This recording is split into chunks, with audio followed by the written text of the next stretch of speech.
오늘부터 우리 주일학교 유치부 그리고 초등부 여름 성경학교 시작합니다. 그래서 이렇게 장식해 놓는데 이렇게 해놔도 굉장히 괜찮네요 보니까. 그래서 꼭 VBS 아니더라도 한 번씩 이렇게 장식을 좀 새롭게 해보는 것도 괜찮겠다라는 그런 생각이 납니다. 여러분 많이 관심 가져주시고 오늘 9시부터 시작해서 주일 이제 오후 점심때까지 계속해서 합니다.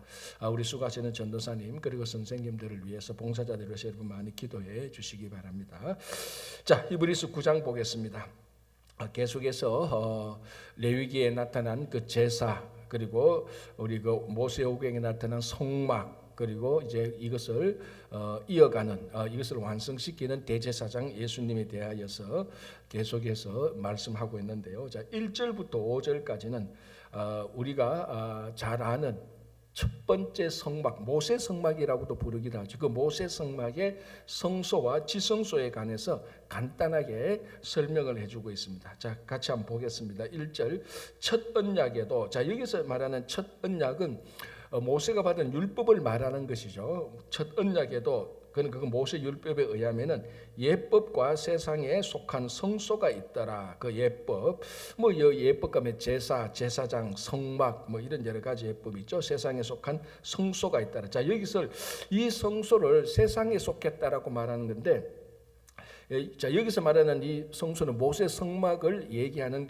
겠죠. 물론 여기서 성소가 있고 그 지성소가 있습니다. 그래서 성소, 지성소 합해서 말하는데 이 성막은 세상에 속했다는 것은 세상에서 이 성막이 건축되어졌다는 겁니다. 그런데 이것은 임시적이고 영원한 성막이 아닙니다. 영원한 성막은 하늘나라에 있는 거죠. 그게 참장막이고 이 성막은 참성막의 모형이고 그림자라 그랬습니다.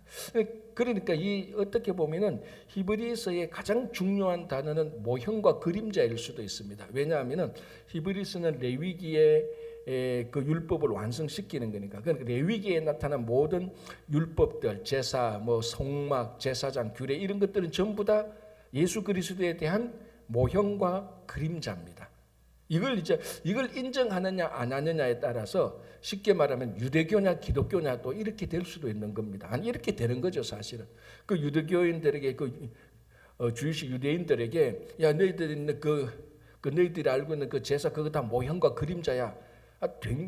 뭐 그것까지는 그래도 이 사람들도 왜냐하면 이 사람들은 메시아를 기다리니까. 그런데 그 모형과 그림자의 실체가 예수야 그러면 이제 펄쩍 뛰는 거죠. 자기들은 예수를 실체라고 인정하지 않고 아직도 다른 메시아를 기다리고 있으니까. 자, 그래서 먼저 성소에 대해서 얘기합니다. 첫 언약에도 섬기는 예법과 세상에 속한 성소가 있더라.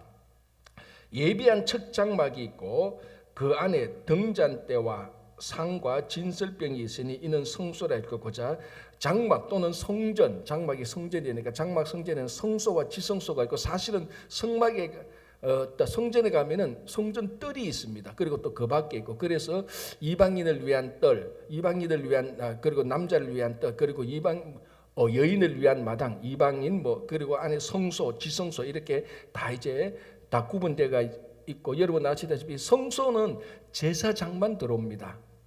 그러니까 일반 백성들은 뜰 안까지는 다 들어올 수가 있어요. 그러나 성소에는 이제 제사장만 들어오고 지성소에는 또 대제사장만 들어가는 거죠. 자, 성소에 있는 게 여기서 말하고 있습니다. 등잔대, 상과 진설병, 그 진설병 상위에 진설병 떡 그리고 여기에 상과 진설병이 있으니 성소를 했는데 사실은 또 하나 더 있죠.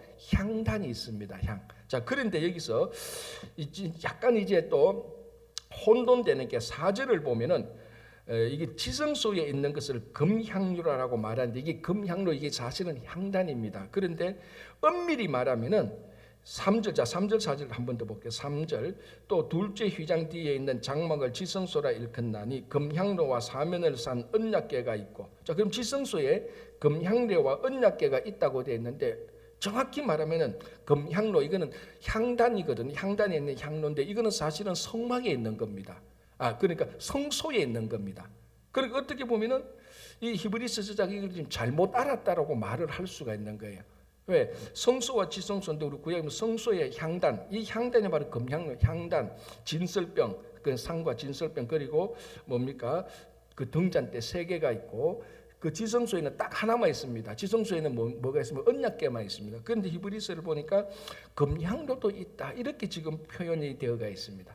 그래서 이게 굉장히 사실은 논쟁이 되는데, 이것은 아마 히브리서 저자가 대부분 이렇게 합니다. 금향로가 있다는 것은 성소를 거치면서 향단에 있는 그 향을 안고 지성소에 들어가니까 금향로에 있는 그 향이 지성소까지 들어온다는 그런 의미다라고 얘기를 하는 겁니다. 근데 사실 이 부분은 좀 더 우리가 더 나중에 더 생각해야 될 부분이 좀 있습니다. 왜냐하면 이 표현이 지성소에 금향로와 언약궤가 있네. 성경 어디에도 금향로가 지성소에 있다는 말은 없습니다. 그래서 이 부분은 사실은 그렇다 치고, 그러나 원래 의미는 금향로의 향단에서 나는 향이 제사장이 성소를 거쳐서 지성소에 들어가니까 그 향을 품고 향을 가지고 지성소에 들어가 버리는 겁니다. 그러니까 금향로에 나는 향이 지성소 안까지 들어오니까 이렇게 표현을 하게 된 것이라고 보는 게 정확합니다. 자, 성소의 등잔.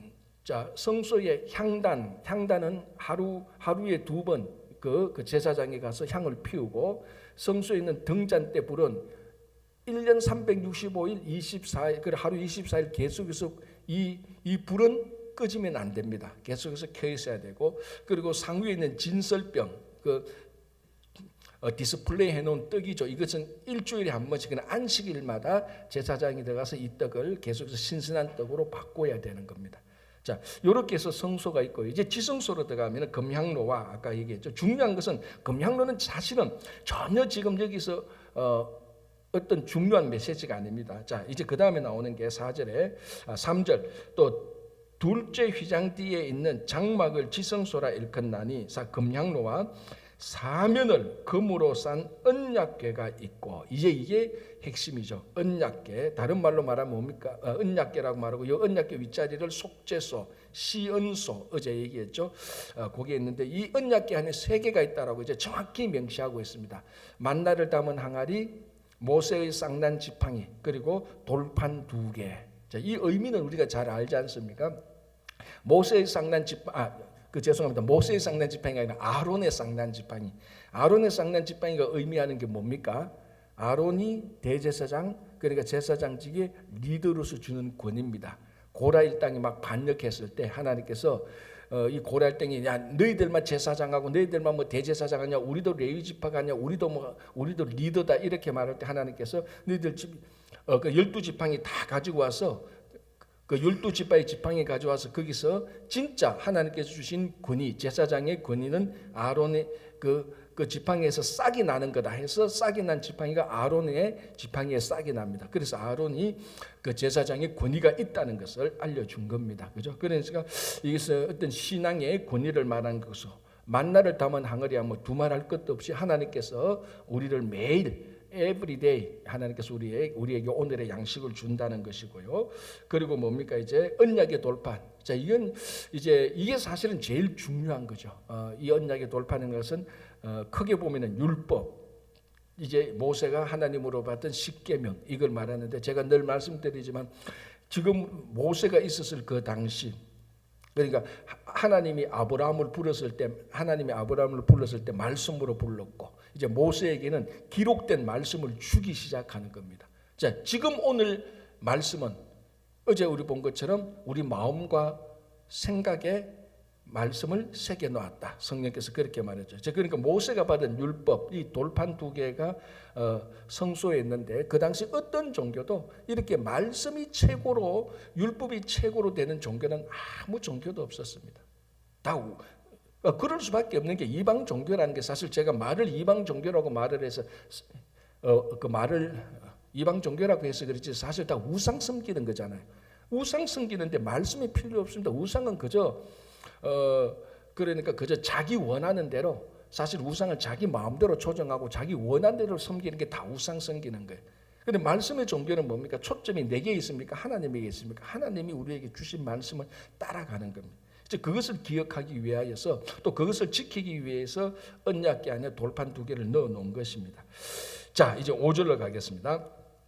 그 위에 속죄소 또는 시연소라 그랬습니다. 은혜가 베푸는 장소. 이 은혜는 당연히 구원의 은혜죠. 속죄소, 속죄, 죄를 용서하는 속죄소를 덮는 영광의 그룹들이 있으니, 자, 이게 속죄소 위에 두 그룹이 날개를 펴고 이렇게 해서 덮고 있지 않습니까? 이걸 말하는 겁니다.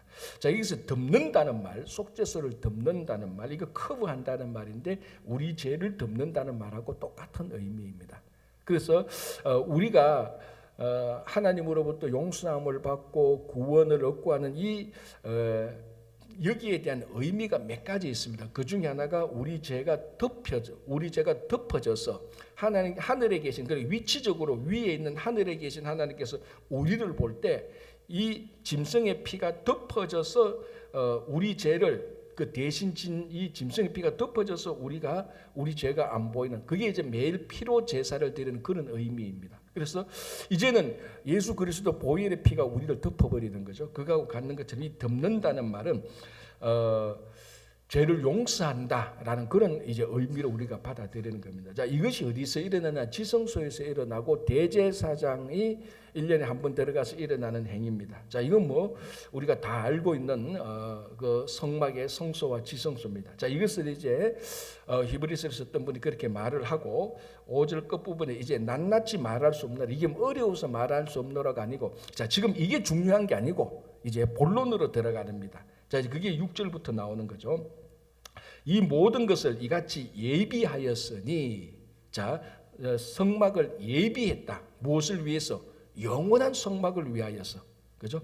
예비하였으니 제사장들이 항상 첫 장막에 들어가 섬기는 예식을 행하고, 오직 둘째 장막은 대제사장이 홀로 1년에 한 번 들어가되 자기와 백성의 허물을 위하여. 자, 여기도 계속 이 죄용서함을 받을 때 대제사장이 온전한 대제사장이 아니란 것을 말하기 위해 항상 자기 죄를 속지 않는 것을 반드시 언급하고 있습니다. 그러니까 대제사장은 이스라엘 백성들의 죄를 속죄하기 위해서 먼저 자기 죄를 속죄해야 됩니다. 왜? 대제사장도 온전하지 못하니까.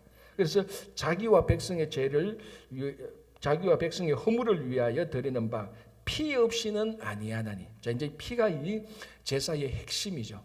이 피를 통하여서 이 제사가 이루어져, 이 피를 통해서 우리 죄를 덮고, 그래서 피 없이는 제사함이 없다. 그래서 피 없이는 제사를 드리지 않는데 22절 끝부분에 보시기 바랍니다.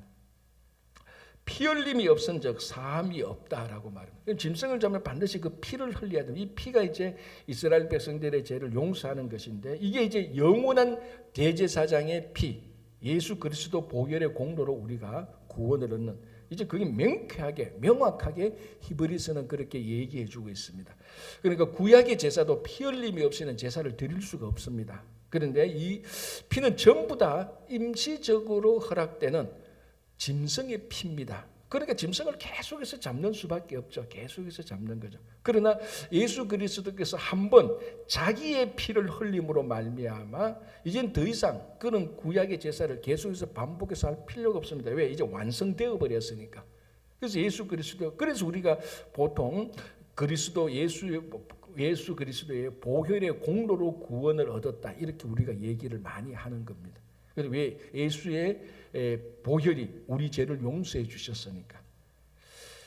자, 이제 8절 보겠습니다. 성령이 이로써 보이신 것은 첫 장막이 서 있을 동안에는 성소에 들어가는 길이 아직 나타나지 아니한 것이라. 자, 성령이 이 첫 장막은, 여기서 말하는 첫 장막은 모세 장막을 말하죠. 모세 장막을 성령께서 우리들에게 보여주신 것이 있는데, 자, 이거는 구약에서 이거는 구약의 일을 말하는 게 아닙니다. 이제 진짜 예수 그리스도께서 보혜사 성령을 우리에게 보내주시고 그 성령께서 우리에게 보여주는 것이 하나인데 뭔가 하면은, 자, 성소에 들어가는 길이 아직 나타나지 아니했다. 자, 이 성소에 들어가는 길, 그러면은 성소와 지성소, 성막, 이것을 전체를 통해서 하나님께 나아가는 길입니다. 자, 이 하나님께 나아가는 길이 아직 다 나타나지 않았다. 아직 다 완전히 이 통로가 완전히 개방되지 않았다는 겁니다. 이걸 성령께서 이제 새롭게 보여준다는 겁니다. 자, 구약 시대의 사람들은 어쩌면은 지금 유대인들은 아직까지 성령이 보여주시는 하나님께 나아가는 길이 완전히 나타나지 않았다는 것을 유대인들은 우리하고 관점이 다릅니다. 우리는 뭐라고 생각하냐면 이 구약에 나타나는 첫 성막을 통하여서 하나님께 나아가는 길이 완전히 나타나지 아니했다. 그런데 예수 그리스도를 통해서 완전히 나타났다는 것을 우리는 이제 압니다. 그런데 유대인들은 이런 차원에서 안 보는 거죠. 아직 메시아를 기다리고는 있는데 뭐 성령께서 첫 성막에 나타난 하나님께 나아가는 길이 아직 완전히 나타나지 않다, 그렇게 생각을 안 하는 겁니다. 자, 그런데 이제 히브리서 저자는 성령이 우리들에게 보여주는 게 있는데 아직 하나님에게 나아가는 길이 완전히 나타나지 아니했다. 자, 그럼 이제 이렇게 묻죠. 아니 그럼 구약에 대제사장을 통해서 1년에 한 번 그 지성소를 통해서 이스라엘 백성들의 죄를 용서하고 대제사장을 통하여서 하나님을 한 번씩 만나는 것은 어떠냐? 이렇게 이제 또 질문을 할 수 있습니다. 자, 그건 이제 우리가 구약에서 볼 때 그러니까 1년에 한 번 하나님께서 대제사장의 속죄함을 통하여서 대제사장이 중간에 다리 역할을 통해서 이스라엘과 백성들을 간접적으로 만나기는 해줍니다. 그러나 이것은 늘 말씀드리지만 임시적이고 한계적입니다. 그래서 이것이 매년 리뉴된다고 얘기했습니다. 매년 해야 되는 겁니다. 자, 이거하고 똑같습니다. 우리 저기 사구 도로 가는데 그 도로 공사하는데 뭐 공사하는 일이 많아가지고 오후 1시부터 2시까지만 딱 오픈시켜줘요. 그때는 예를 들자면 그렇다는 겁니다. 이제 그 교통량이 많으니까 이 뉴욕시에서 야 이거 공사하다가 1시에서 2시는 오픈해주자. 그러면은 1시에서 2시까지는 그 차를 왔다 갔다 합니다. 자, 그러면 운전하는 사람들이 운전하다가 어떻게 생각합니까? 야, 사구호가 다 열렸네 이렇게 말합니까? 아니죠. 야, 사구호 도로가 1시부터 2시까지만 열렸어. 자, 그건 어떤 생각합니까? 이게 한계적이잖아요. 1시, 2시, 오후 1시, 2시 아닌다면 또 이 도로를 또 닫습니다. 그럼 우리가 어떻게 생각하면 사구호 공사 도로 다 끝났어라고 말하면 우리 어떻게 합니까? 아니, 아직 안 끝났어. 아직 한참 공사하고 있어. 근데 1시부터 2시까지만 왔다 갔다 할 수 있어. 이게 구약의 대제사장을 통하여서 지성소를 통하여서 하나님을 만나는 게 이런 스타일입니다.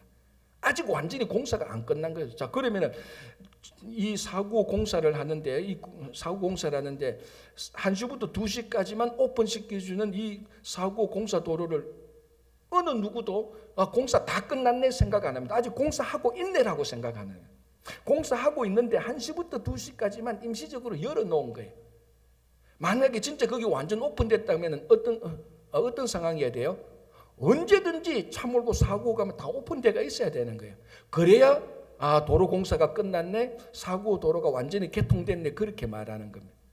그러니까 대제사장이 지성소를 통해서 속죄를 들어가는 이 경우는 아직 공사를 한참 하고 있고 1시부터 2시까지 오픈된 거에 불과한 겁니다. 그러면 예수님께서 오셔서 대제사장 예수님께서 오셔서 이 공사를 다 정리해 놓은 거예요. 그래서 이제는 누구든지 언제든지 예수 그리스도를 통해서 하나님께 나아가는 겁니다. 사고 공사가 언제든지 그냥 뭐 차 있으면 그냥 몰고 가는 거예요. 공사 다 끝났으니까.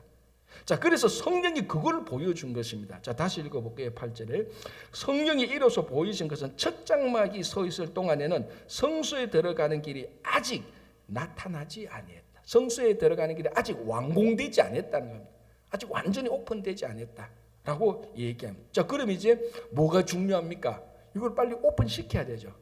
완전히 나타나게 해야 되는 겁니다. 자, 9절 10절 보겠습니다. 이 장막은 현재까지의 비유니. 자, 현재까지의 비유. 자, 이 현재는 오늘날의 현재가 아니고 예수님께서 오시기 전까지를 말합니다. 까지의 비유니 이에 따라 드리는 예물과 제사는 섬기는 자를 그 양심상 온전하게 할 수 없나니. 자, 이 장막은 모세 장막이죠. 모세 장막이 의미하는 건 뭡니까? 모세를 통한 율법 말입니다. 그 율법은 예물과 제사를 드립니다. 그렇죠? 그러나 제사를 드리는 자들의 양심상 온전하게 할 수 없다라고 말합니다. 자, 이게 뭔가 하면은, 자, 먼저 10절을 읽고 설명해 드릴게요. 이런 것은 먹고 마시는 것과 여러 가지 씻는 것과 함께 육체의 예법일 뿐 이미 개혁할 때까지 예법일 뿐이며 개혁할 때까지 맡겨둔 것이라. 자, 이 9절 10절이 중요한데 이 장막은 모세 장막이 현재까지의 비유에 불과하다. 실체다는 말이니까 실체가 아니라는 말입니까? 실체가 아니라는 말이죠. 이 비유는 이에 따라 드리는 예물과 제사는, 모세 율법에 대해서 예물과 제사는 양심을 온전하게 하지 못합니다. 자, 보십시오. 여러분, 모세 오경의 이 모든 규례들이 뭐에 관한 겁니까? 이제 9절 10절 보면 먹고 마시고 여러 가지 씻는 일과 함께 육체에 관한 예법일 뿐. 그러니까 율법이라는 것이, 원래 법이라는 것이, 여러분 원래 법이라는 것이 사람의 행동에 관한 겁니까? 사람의 생각에 관한 겁니까? 사람의 행동에 관한 것이죠. 자, 가장 쉽게 여러분들이 아무리 악한 생각을 한다 할지라도 행동으로 하나도 악한 일을 안 하면 법적으로 온전합니까? 안 합니까? 온전하죠. 내 무슨 생각을 해도 괜찮아요. 진짜 악한 생각을 해도 그게 행동으로 하나도 안 나타나면 법에 아무 문제가 없어요. 그러나 반대로 진짜 천사 같은 사람인데 어떻게 잠깐 실수해서 행동으로 약간 다른 사람을 쳤어.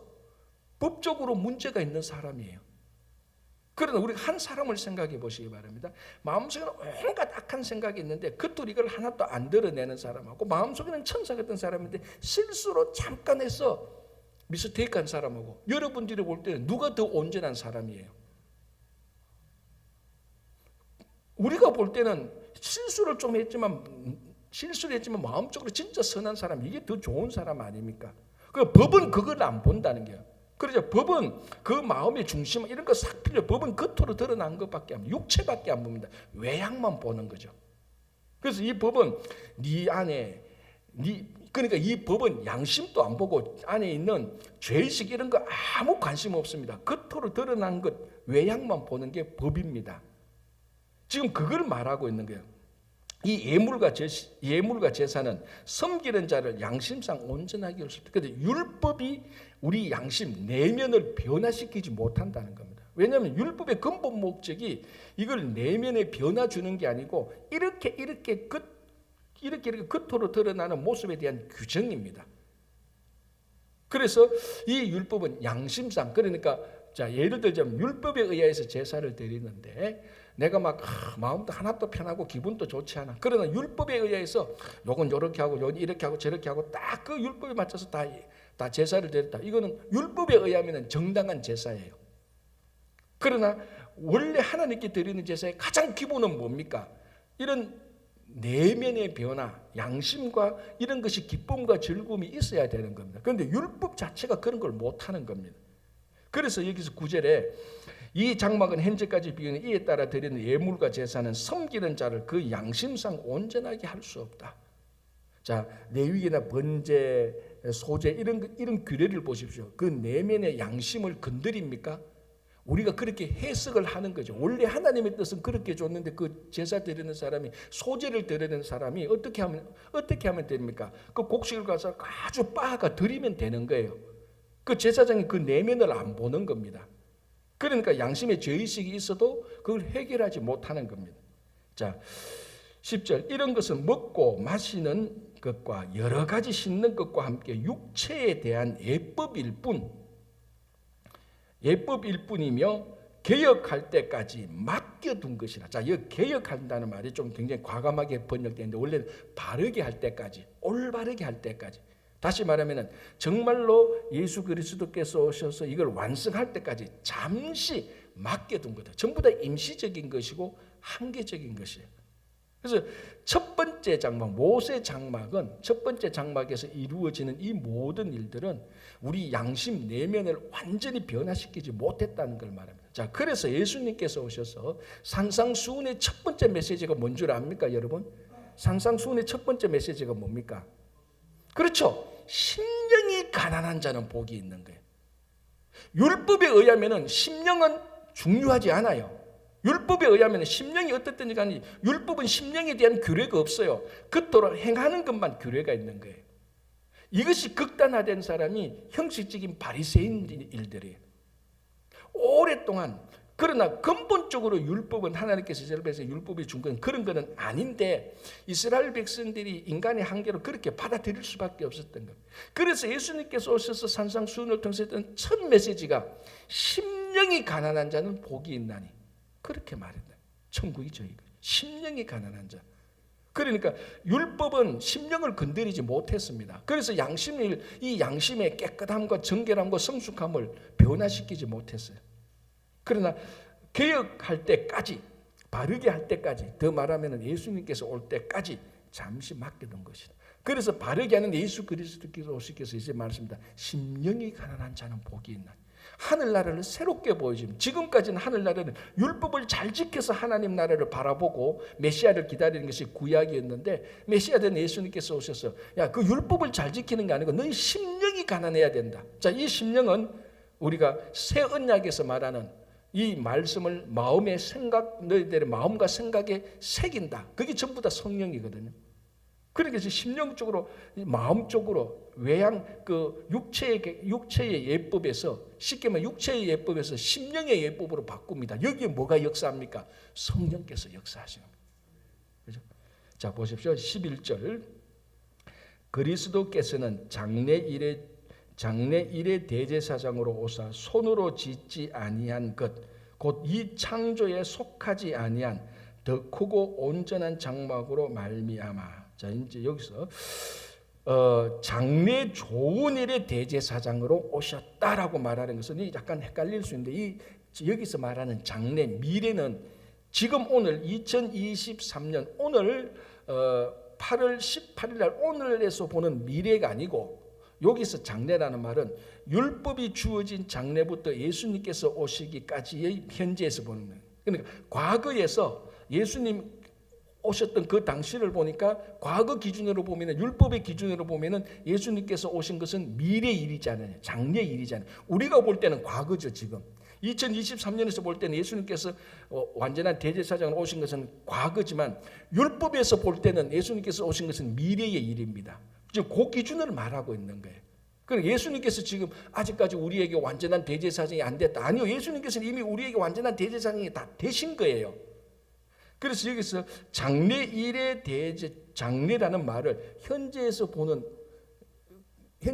미래가 아닙니다. 과거에서 예수님 오실 때까지. 그러니까 이게 장래 일의 대제사장. 그러니까 예수님께서 오심으로 대제사장의 사역을 다 이루신 거예요. 아직도 못 이루신 게 아니고. 그죠?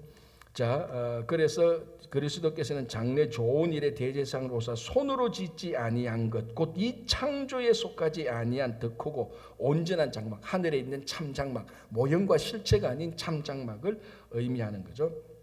자, 12절. 염소와 송아지의 피로 하지 아니하고. 자, 이건 무슨 말인지 알겠죠? 구약의 제사장은 피를 흘리는데 반드시 짐승의 피를 가지고 나간 것이고, 12절 끝부분에 자, 다시 볼게요. 12절. 염소와 송아지의 피로 하지 아니하고 오직 자기의 피로 영원한 속죄를 이루사 단번에 성소에 들어가셨느니라. 전부 다 하나하나 단어를 뺄 수가 없습니다. 오직 자기의 피로, 그리고 영원한 속죄를 영원한 속죄를 이루사 단번에. 자, 구약 제사장은 계속해서 반복했습니다. 이제 예수님께서 단번에, 아까 제가 4950 말했는데, 이게 1시에서 2시 오픈하려면 1시에서 2시까지 도로 열었다가 도로 닫았다가 그 다음날 또 도로 열었다가 1시에 도로 열었다가 또 2시에 도로 닫고 매일 반복해야 돼요. 이게 구약의 제사는 매년 반복해야 됩니다. 그러니까 예수님께서 오실 때는 반복이 아니고 완전히 정리했기 때문에 한 번에 들여서 다 오픈시킨 겁니다. 그걸 말하면 단번에. 이게 어떻게 가능하냐? 짐승의 피가 아니고 자기의 피로. 자, 예수님은 죄 없으시면서 죄인들의 죄를 짊어지셨습니다. 죄 없으신 예수님의 피, 완전한 피, 이걸로 모든 구약의 짐승의 피를 다 완성시킨 겁니다. 우리 피는 됩니까? 안 됩니까? 왜 안 되죠? 죄밖에 없는 피잖아요. 죄밖에 없는 피가 짐승의 피를 완성할 수 없습니다. 죄 없으신 예수 그리스도의 온전한 피로, 그래서 오직 자기의 피로 단번에 성소에 들어갔다. 뭘 이루려고? 영원한 속죄. 임시적인 1년짜리 속죄가 아니고 1년짜리 속죄가 아니고 영원한 속죄를 이루시려고 단번에 성소에 들어가셨다. 그래서 영원한 대제사장이 되신 거예요. 지금 우리에게. 아직 안 된 게 아니고, 그죠? 자, 13절. 염소와 항소의 피와 및 암송아지의 죄를 부정한 자에게 뿌려 그 육체를 정결하게 하여 거룩하게 하거든. 자, 14절 보십시오. 하물며 영원하신 성령으로 말미암아 흠없는 자기를 하나님께 드린 그리스도의 피가 어찌 너희 양심을 죽은 행실에서 깨끗하게 하고 살아계신 내 하나님을 섬기게 하지 못하겠느냐. 자, 13절 한번 보시기 바랍니다. 다시 한번 13절에 그 둘째 줄에 육체를 정결하게 하여, 육체의 동그라미를 한번 해보시고요. 14절에 피가 어찌 너희 양심을 해서 양심의 동그라미를 한번 펴시면, 자, 육체와 양심이 눈에 딱 보이죠. 구약의 제사장이 드린 짐승의 피로 드린 제사는 육체를 깨끗하게 하는, 아까 앞에서 얘기했지 않습니까? 전부 다 구약의 첫 장막은 육체에 대한 예법이라고 말했습니다. 그러나 14절에 보면은 하물며 영원하신 성령으로, 자, 성령의 동그라미를 치시고 성령으로 그 다음에 밑에 양심을 깨끗하게 한다라는 거예요. 그러니까 예수 그리스도께서 오셔 완성하신 대제사장은 성령으로 우리 양심을 깨끗하게 했고, 구약의 제사는 그 율법으로 말미암아 육체를 깨끗하게 한 것이다. 딱 대조되는 거. 그렇죠? 자, 15절. 이로 말미암아 그는 새 언약의 중보자가 되시니, 첫 언약 때에 범한 죄에서 속량하려고 주셨어요. 첫 언약 때는 모세 율법 때를 말합니다. 모세 율법 때에 범한 죄에서 속량하고 죽어서 부르심을 입은 자로 하여금 영원한 기업의 약속을 얻게 하려 하십니다. 이제 새 언약의 중보자가 되었다. 그러니까 대제사장 말씀이죠. 이 중보자가 되어서 첫 언약 때문에 죽은 자, 그 율법에 의하여서 범한 죄에서 그 범한 죄를 지은 사람은 다 속량하시려고 영원한 제사장이 되어서 영원한 제사를 완성하신 겁니다. 그래서 영원한 기업에서 약속을 얻게 하려 하심이라. 자, 16절. 유언은 유언한 자가 죽어야 되는. 갑자기 왜 유언이 툭 튀어나옵니까? 자, 일단은 이거 보세요. 유언을 했다. 내가 누구에게 유언을 했다. 이 유언은 언제부터 효력이 나타납니까? 유언한 사람이 죽는 순간부터 효력이 나타나는 겁니다. 자, 여기서 중요한 유언이라는 말하고 언약이란 말하고 우리말로는 같습니까? 다릅니까? 다르죠. 유언하고 언약하고 다른 단어 아닙니까? 그런데 이 헬라어 성경을 보면 언약하고 유언하고 같은 단어예요, 사실은. 그 번역을 이렇게 해놓기 때문에 갑자기 유언이란 말이 툭 튀어나와요. 그럼 왜 유언이라고 번역했나? 이 언약에 나타난 유언의 성격을 강조하기 위해서 유언이란 말을 한 겁니다. 그러니까 이제 실제로는 16절은 언약은 언약한 자가 죽어야 되나니 이 말하고 다를 거 하나도 없어요. 그러니까 언약 15절의 언약과 16절의 유언은 똑같은 단어예요. 헷갈리면 안 돼. 그래서 유언이라는 말이 나오는데 우리가 볼 때 갑자기 왜 또 유언이라는 말이 나와? 이게 갑자기 나온 게 아니라 앞에 있는 말이 반복된 겁니다. 왜 그럼 유언으로 번역을 했는가 하면 이 의미를 정확히 말하기 위해서. 예수님은 새 언약의 중보자입니다. 이 땅에 계셨을 때 새 언약의 중보 대제사장이었습니다. 예수님께서 이 땅에 계실 때 대제사장의 사역을 다 완성하셨습니다. 그게 새 언약의 완성입니다. 이게 언제부터 효력이 있다고요? 죽고 난 다음에. 그래서 유언이란 말로 한 겁니다. 그래서 예수님께서 십자가에서 달려서 완전히 죽어야 새 언약이 효력이 있죠. 예수님께서 안 죽으시면, 십자가에 안 죽으시면 대제사장으로서 사역이 효력이 없어요. 죽으셔야 돼요. 그걸 강조하기 위해서 유언이란 말로 해석한 단어로 번역을 한 겁니다. 그러면 유언은 죽어야 효력이 나타납니다. 새 언약은 예수님께서 십자가에서 죽으셨기 때문에 언약이 효력이 우리에게 나타나는 겁니다. 그래서 16절에 유언은 유언한 자가 죽어야 되나니 17절 유언은 그 사람이 죽은 후에야 유효한즉 유언한 자가 살아있는 동안에는 효력이 없느니라. 그래서 예수님께서 십자가에 달려 돌아가신 것입니다. 그런데 복음서에 보면 예수님을 십자가에 안 돌아가게 하려고 십자가에서 내려오라 너 거기서 죽으면 무슨 구원자냐 이렇게 말했는데, 우리 히브리서 관점을 볼 때는 예수님이 그 십자가에서 죽으셔야 완전한 대제사장이 되는 겁니다. 그렇죠? 자, 18절 이러한 첫 언약도 피 없이 세운 것이 아니니, 무슨 말인가? 모세 언약에도 계속해서 반복되는 내용인데, 피 없이 그 언약, 피 없이 직분, 피 없이 제사의 효력이 나타난 게 아니라 짐승이 피를 가져간 거 아니냐. 자, 그러나 이제 19절, 20절, 21절 보면은 예수님께서 자기 피로 완전히 이제 속죄함을 이뤘다라는 것을 얘기하는 겁니다. 자, 19절을 볼게요.